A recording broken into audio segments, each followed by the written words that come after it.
what's up, YouTube? Now, I'm your boy BYM Skill, and I got a little public service announcement. I think it'd be helpful for a lot of people because, believe it or not, a lot of people fall for, this type of scheme. And I just got an email from my bank, Wells Fargo, and it was about how to spot a fake check scam.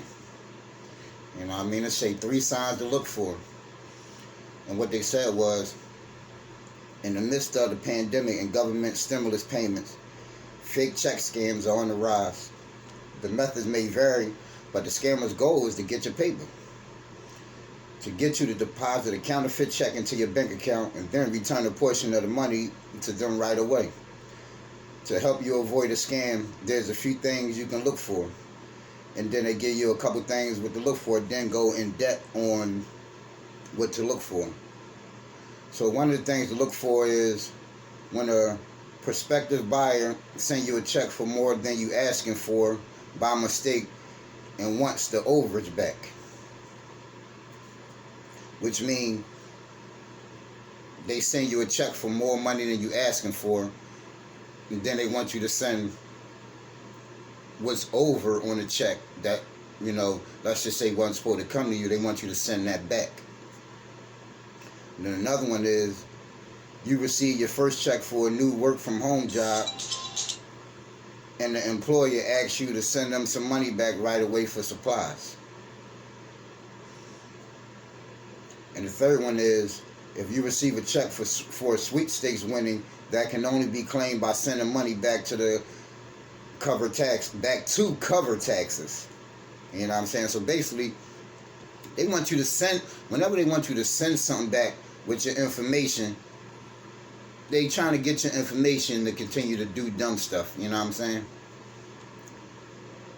Now say, be aware, it can take weeks for your bank to confirm a bad check. So once it's in there, you may be out of the money that you deposited into your account and the money that the scammer asking you to send back. You know what I'm saying? Because while I guess the money is in your bank account, they doing what they doing on their end to get your information out of your bank account, to do more stuff. Then it go in depth. It go in depth into what you're not supposed to do.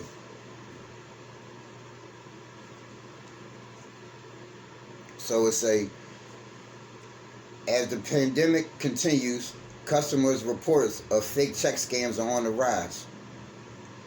Some thought they received a payment for a new job. Others received a overpayment for something they sold online. And still others received prize money in the mail for a lottery or sweepstakes they had supposedly won, but didn't even enter to win the money. So basically, if a person say you want money or something from something, and you ain't even enter it, and you don't even know what it's for, 9 times out of 10 it ain't real. You know what I'm saying? They just want you to put your information in their system so they can steal it. And basically, I'm going through that right now.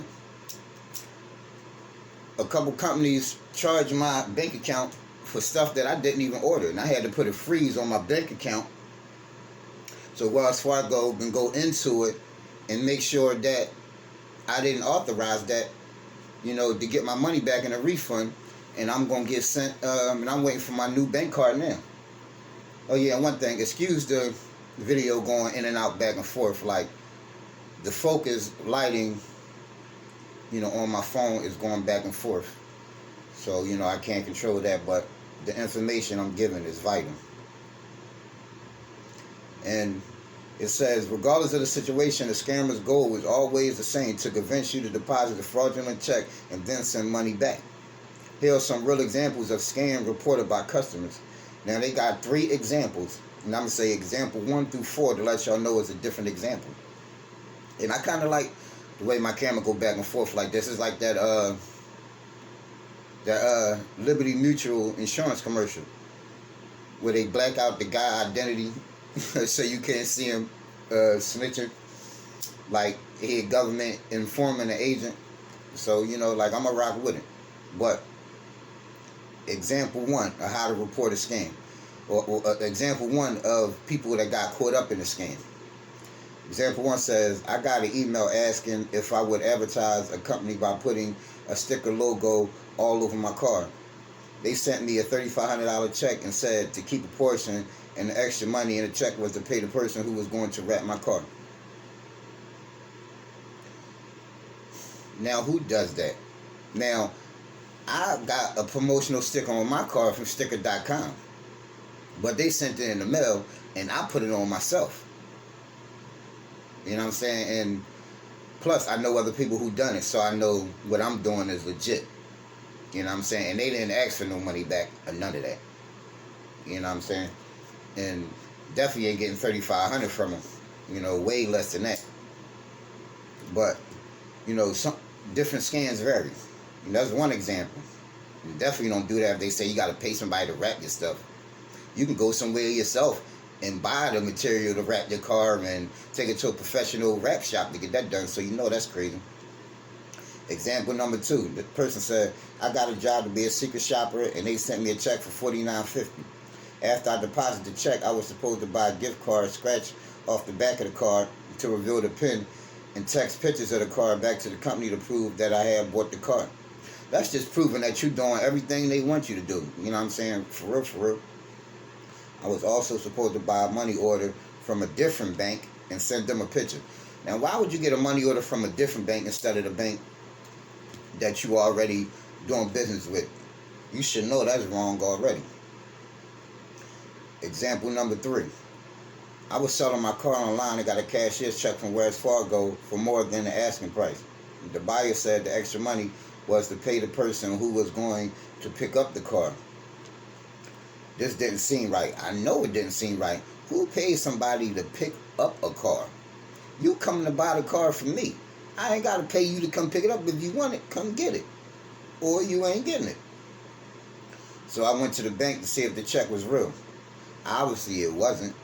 You know what I'm saying? But this is just an example of 2021 and 2020 and 19 and 18 and all through time how people were scheming. And heck with the last example. Example number 4. Person said, I got this random check in the mail, which you already know was fishy, for winning the lottery. And you don't even, and this person didn't even play the lottery, but it said, even though I don't play, the letter came with it that said I should call the claims agent for instructions on what to do with the check. So when you call the claim agent, they ain't gonna do nothing but ask you for your information that they need to do what they gotta do on their end. That's all that is. But you know, some people, it's so hard out here. Some people see a light at the end of the tunnel with things like this. So, you know, desperation calls for desperate measures. You know what I mean? But my old head Bruce once told me, when the road get narrow, keep the eye on the sparrow. You know what I'm talking about? But the person said it didn't feel right, so I brought the check into the bank, and of course they told him that the check wasn't real. So, in other words, if it sounds fishy and feel fishy, 9 times out of 10 it is. Social Security office don't call your phone asking you to give them their Social Security number. They mail you documents.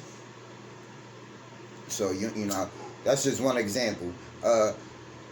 If you ain't got no car and they talking about your car insurance warranty running out, you already know, hang up. Don't do no more. Hang up. So that's the lesson for the day. You know, thank you for watching, and you know, hopefully, you know, you learned something, because anybody can be a victim. They so good at it nowadays that it be seeming real with documents and everything coming through the mail. So you really got to do your homework and figure out with your common sense and with your knowledge and what you know of what's real and what's fake. Same thing with people. You got to know what people is real, what people fake. And like my man Tupac said, real niggas do what they want, fake niggas do what they can. Just as simple as that. So like I said, you know what I mean, there's your educational lesson for the day, and thank you for watching. Subscribe, like, share. BYM Skill, that's my new YouTube name, because it's easier to remember and pronounce and spell. And you know, enjoy watching. Hopefully you learn something. It helps you defend against stuff like this that's going on, and it was useful. So, like I said, you know what I mean? I always bring you the bangers. I'm back with another educational banger. And I'm out. You know what I'm talking about?